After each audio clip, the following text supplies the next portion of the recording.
Hello, welcome to Createful Art and Art Tip Tuesdays, where I give you quick tips to help you become a better artist. Today I'm going to give you a tip to help make drawing your compositions that you want to paint way easy. Okay, let's get started on this tip.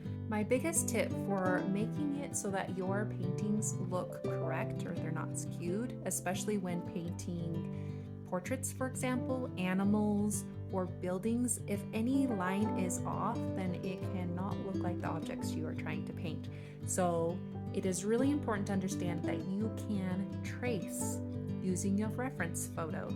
And this isn't about cheating. There's no such thing as cheating. There is trying to get the results you want, and people for generations, since we've been drawing, have been using tools that make it simple for them to get the results that they want.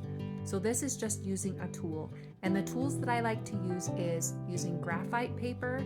There is also other paper that you can use if you are painting on a dark background. For example, you can choose the white tracing paper options for you, and I will put a link in the description to the kinds that I like to use.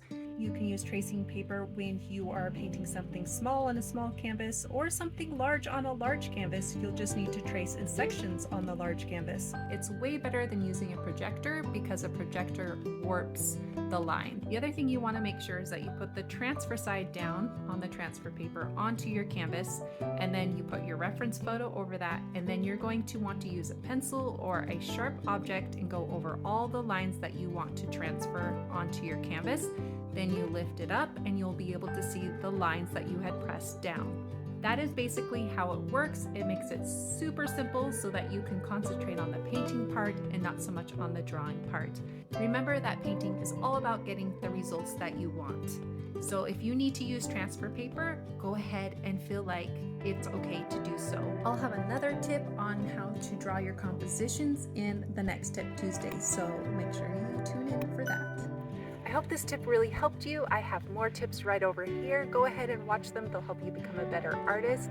Make sure that you subscribe and come back every Tuesday for more art tips. And I have painting along workshops where you can learn more. I'll see you in my next Tip Tuesday.